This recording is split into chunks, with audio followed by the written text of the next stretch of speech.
क्या बेटे आप प्लीज आवाज दें। देखिए बेटे इसमें ये है हमारे पास के a package of mass 4 kg lies in the rough plane inclined 30 degree to the horizontal. The package is held in equilibrium by force of magnitude 45 newtons acting at 50 degree to the plane. बेटे आवाज नहीं please. अच्छा, question क्या है इसमें?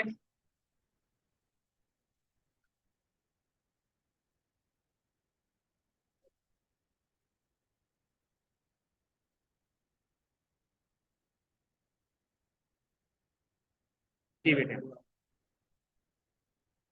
The magnitude of the normal reaction force on the plane and the package. अच्छा बेटे ये देखिए इसका वेट का कंपोनेंट है ये वाला, इसमें ये कंपोनेंट बन जाएंगे 40 sin 30 और ये आ जाएगा 40 cos 30। बेटे प्लीज जरा एक मिनट दें, अब आवाज नहीं। अच्छा, ये है इसमें अगर ये सिंपली होता तो ये इसका normal contact normal reaction force होता, लेकिन क्योंकि इसके ऊपर एक फोर्स अप्लाई हो रही है वो इस उसका कंपोनेंट ये वाला कंपोनेंट, ये कितना आ जाएगा 45 sin 50। तो इस वक्त आर जो होगा, इस पे आर जो होगा वो होगा 40 cos 30 प्लस 45 sin 50। ठीक है, ये हो जाएगा normal reaction on the plane of the plane on the package. उसके बाद है the coefficient friction between the plane and the package. उसने ये कहा है the package is in equilibrium on the point of moving up the plane, it is going up the plane. ठीक है, तो उसमें क्या होगा कि इसका ये वाला कंपोनेंट कितना है 45 cos 50। ठीक, तो इसके लिए कोफिशिएंट फ्रिक्शन के लिए पहले हम निकालेंगे टोटल फोर्स। ठीक है, फोर्स जो है यानी फ्रिक्शन फोर्स कितनी होगी वो कैसे निकलेगी 45 cos theta minus 40 sin theta.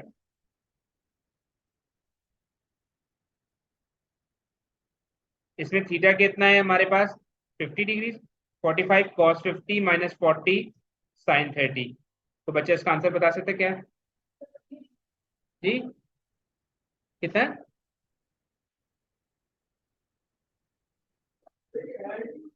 नहीं, इट इज गोइंग। अब देखो ऐड कैसे हो सकते हैं? नहीं, आर के लिए तो हो गया ना ये ऐड, ये आर हो गया, ये सेकंड पार्ट कर रहा हूँ, बी पार्ट है। जी हाँ हाँ हाँ जी 8.92। ये देखे ना बेटे, ये ऊपर की तरफ जा रहा है 45 cos थीटा और ये 40 sin थीटा माइनस में आ जाएगा। ठीक है, जो नीचे की तरफ जा रहा है तो कितना आ जाएगा 8.92 न्यूटन। लेकिन it is still not moving, ये मूव नहीं कर रहा। इट मीन्स क्या हो रहा है कि ये सारी फोर्स कहाँ जा रही है फ्रिक्शन फोर्स में। तो फ्रिक्शन फोर्स किसके इक्वल होती है हमारे पास F is equal to mu are.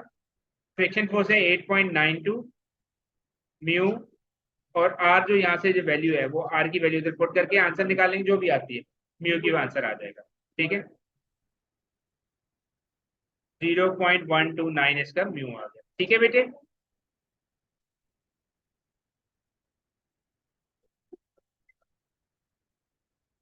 इसका नाम ये कर लेते। अच्छा जी नेक्स्ट देखें बेटे, नेक्स्ट देखें प्लीज।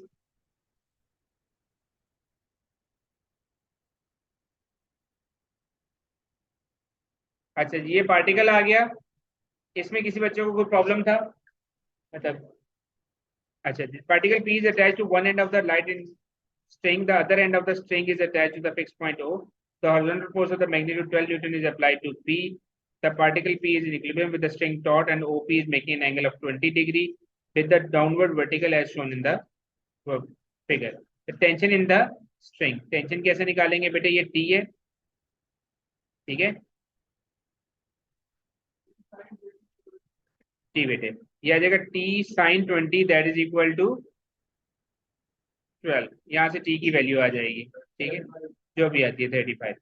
और ये इसका वेट का कंपोनेंट है, ये इसका इसके component cos 20 T cos 20 that is equal to इसका वेट mg। ठीक है, तो यहाँ से इसका वेट निकल आएगा। और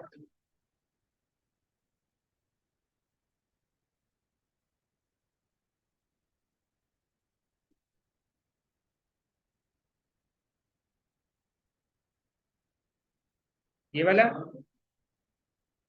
अच्छा बेटे ये देखें, उसने इसने कहा हुआ है the smooth bead B is thread right this, ये था मैंने आपको बताया था कि tan 3/4 है। ठीक है। अच्छा जब बेटे इस फॉर्म में एंगल दिया हुआ होता है ना, तो tan theta that is equal to 3/4।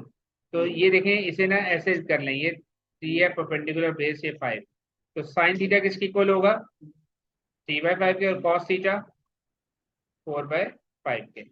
अब उसने ये कहा हुआ है the bead B is vertically below C and this is given that find the tension in the string. ये टेंशन है आपकी। ठीक है।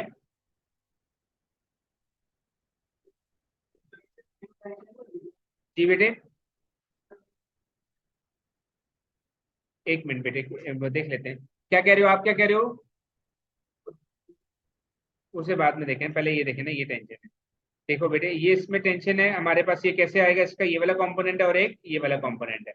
पहले इसका हॉरिजॉन्टल कंपोनेंट निकाल लो, कितना निकलता है T cos alpha, T cos alpha that is equal to 6। T हमने निकालना है, कॉस अल्फा की वैल्यू कितनी है 4/5 दैट इज इक्वल टू 6। ठीक है, तो टी की वैल्यू आ जाएगी 30/4। क्या आंसर आता है 30/4, 7.5 न्यूटन। ठीक है। वेट सेम ऐसे ही कंपोनेंट, ये वाला कंपोनेंट ऊपर की तरफ जाएगा, इसका कितना आ जाएगा बेटे। ठीक है, जो भी आंसर आता है इसका वो देख लीजिए कितना आ रहा है आपका। अरसान आपका क्यों 4.5 आ रहा है जी, नहीं 4.5 नहीं आएगा, 12 आएगा। उसकी रीजन है ना बेटे, ये देखो ये टेंशन भी तो ऐड होनी है उसमें, यहाँ भी तो फोर्स लग रही है ना, लटक रहा है ना इसके साथ। सिर्फ ये वाला कॉम्पोनेंट देखिए बेटे, ये वाला कंपोनेंट आएगा टी साइन अल्फा, टी की वैल्यू कितनी है 7.5, 7.5 into sine alpha, sine sine की वैल्यू कितनी 3/5, 3/5, ये आ जाएगा 2.5, कितना आ जाएगा, नहीं ये कुछ हो रहा था 1.5। हाँ ये 4.5 आ गया, प्लस ये फोर्स भी तो टेंशन आएगी ना हमारे पास। ठीक है, ये 7.5 भी है ना, टेंशन ये एक ही थ्रेड है। The end of the strings are, देखो ना, attach to point A and C, एक ही स्ट्रिंग है ना, उसमें टेंशन तो एक ही जगह पे रहेगी। एक टेंशन इस डायरेक्शन में लग रही है, एक टेंशन इस दोनों में टी सेम है, तो ये टेंशन इसमें ऐड हो जाएगी। तो 4.5 प्लस ये वर्टिकल कंपोनेंट ऊपर वाला कितना है 7.5, तो ये आंसर आ जाएगा 12। ठीक है, तो इसका वेट जो है वो 12 न्यूटन आ जाएगा। जी बेटी, बेटा 3 सेंटीमीटर हमेशा। अच्छा जी, और कौन सा था, ये वाला तो नहीं था ना मैंने दिया था।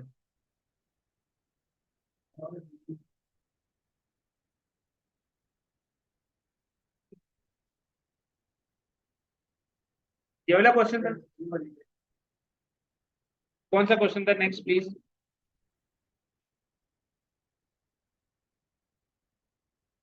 ये वाला,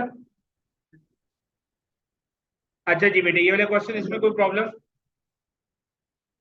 ठीक है, इसमें देखें क्या आ जाता है हमारे पास, ये 30 न्यूटन इस तरह लग रहा है, ये अल्फा है। अगेन टेन टेन अल्फा जब उसने कह दिया 3/4 है, तो साइन अल्फा कितना हो जाएगा 3/5, और कॉस अल्फा हो जाएगा 4/5। The coefficient of friction between the plane and mu जो आ गया 0.5 आ गया। 30 न्यूटन से हॉरिजॉन्टल फोर्स है the plane particle, so that the normal reaction force between the particle and the plane is 114 Newton. ये कैसे करेंगे बेटे, ये वाला कंपोनेंट और ये वाला कंपोनेंट। ठीक है, इसमें कौन सा बेटे, ये वाला उसका कंपोनेंट है और ये वाला कंपोनेंट है। कैसे निकालेंगे, ये आ जाएगा 30 साइन अल्फा, क्योंकि ये अल्फा होगा। ठीक है, और ये भी अल्फा है, ये कितना आ जाएगा 120 कॉस अल्फा। तो 30 साइन अल्फा की वैल्यू कितनी 3/5, 18 न्यूटन, और ये कितना आ जाएगा 120 इंटू कॉस कितना है 4/5, 24 4 4 द 16, 196। तो ये आ जाएगा 96 plus 18 that is equal to 114 newton. ठीक है बेटे, तो नॉर्मल रिएक्शन फोर्स कितना आ गया 114 न्यूटन। अब नेक्स्ट पार्ट में उसने क्या कहा हुआ है,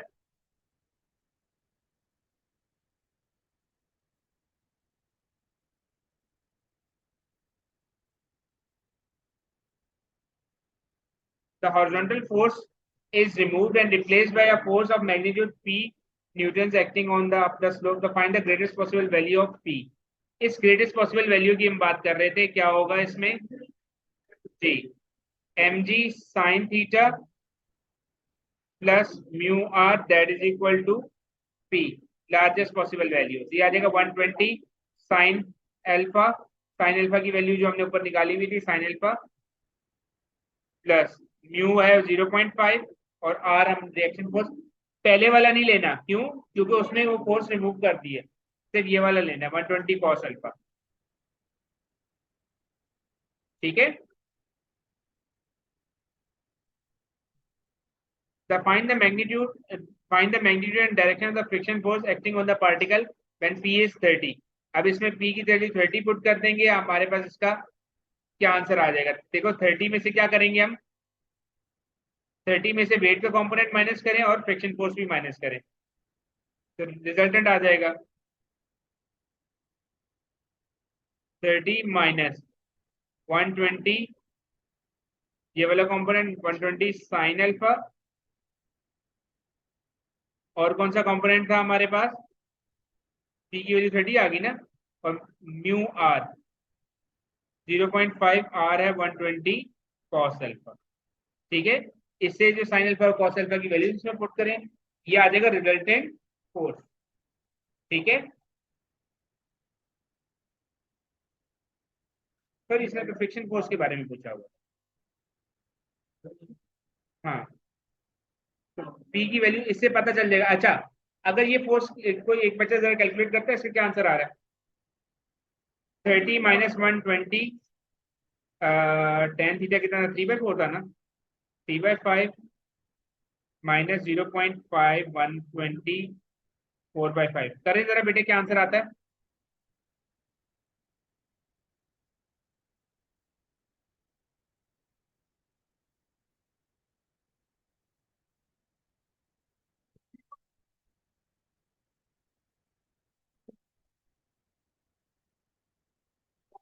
सी पार्ट का बेटे। जी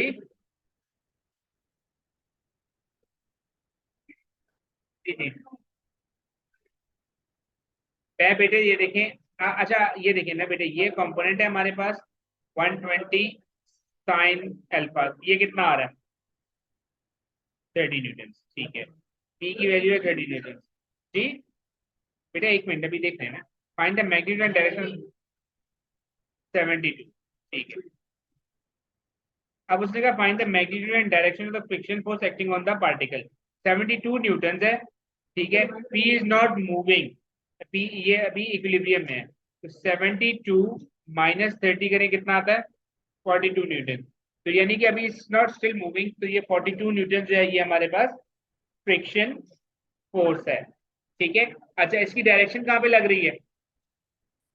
जी अपवर्ड, फ्रिक्शन अपवर्ड लग रही है। फ्रिक्शन, हाँ, it is about to slip down, it is about to slip down. तो ये है फ्रिक्शन फोर्स कितनी है, ऑपोजिट डायरेक्शन में लगेगी। ठीक है असलान,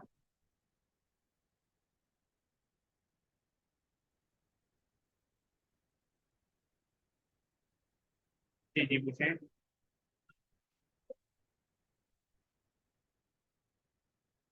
जी जी जी जी है, इसमें इसमें इसमें नहीं बनेगा, क्यों? क्योंकि स्लो के पैरेलल है ना, पी का कंपोनेंट, यहाँ पे तो कुछ नहीं लग रहा ना। एक मिनट, हम रिकॉर्डिंग चल रही है, रिकॉर्डिंग चल रही है, मतलब चारों थोड़ी देर फोर।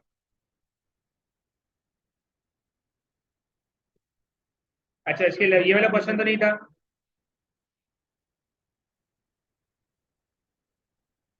और बेटा कौन सा क्वेश्चन था, क्वेश्चन नंबर बताएं।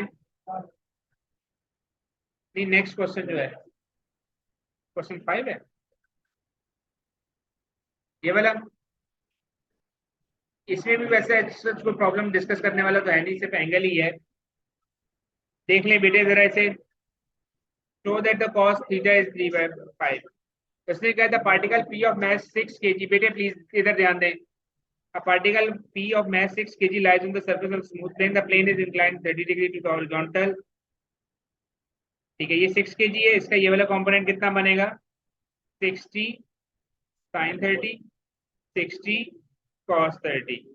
ठीक है, ये वाला कंपोनेंट कितना बनेगा 49 sin अल्फा और ये 49 cos अल्फा। ठीक है,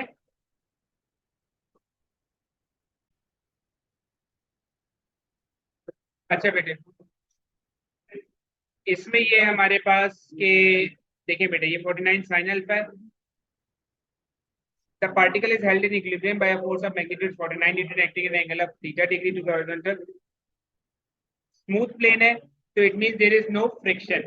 तो ये जितनी फोर्स नीचे जा रही होगी उतनी फोर्स इसे यहाँ से रोक रही होगी। तो 49 sin alpha that is equal to 60 sin 30। Answer निकालना है यहाँ से, sin अल्फा की वैल्यू आ जाएगी, cos अल्फा भी निकालना है cos थीटा। ठीक है, इसके बेस है 48, सॉरी ये भी cos है, cos cos cos बेटा 49 cos थीटा। देखें बेटे, एक मिनट इसे करें, ये वाला क्वेश्चन देखें बेटे। उसने ये कहा हुआ है हमारे पास कि the particle P is held in equilibrium with the force of magnitude 49 newton acting at an angle of theta degree to the plane as shown in the diagram. The forces acting on vertical plane through the line of the greatest slope of the plane. ठीक है, show that cos theta is equal to 3/5 है। तो ये कैसे होगा बेटे, ये हमारे पास 60 sin 30 है, जो फोर्स स्मूथ प्लेन है, जो फोर्स नीचे की तरफ आ रही है वही इसे ऊपर से जाने से रोक रही है। तो ये आ जाएगा 49 cos theta that is equal to 60 sin 30 degree. करें बेटे, क्या आंसर आता है बेटा, एक मिनट, 60 sin 30 का क्या आंसर आता है, cos theta that is equal to 30/49। अच्छा, अब इसने पता क्या किया हुआ, मैं बता देता हूँ। नहीं नहीं, राउंड ऑफ करके नहीं करना, मैं बता देता हूँ। एक्चुअली हुआ ये है कि इसमें उसने जी को लिया हुआ है 9.8। हाँ, मैकेनिक्स में 10 लेते होते हैं, लेकिन इसमें उसने जी लिया हुआ है 9.8। अगर इसे 9.8 से करेंगे तो ये क्वेश्चन ठीक हो जाएगा। ठीक है जी जी, ठीक है आप लोग, ठीक। अच्छा, find the normal reaction between P and the plane. Normal reaction में क्या होगा हमारे पास, ये है 60 cos 30 plus 49 sin theta. Theta की वैल्यू कैसे निकल आएगी, ये 3/5 है तो वो 4/5 होगी। ठीक है, बेसिकली 60 cos 30 प्लस 50 ये आ जाएगा आंसर। ठीक है, एक minute. The direction of the force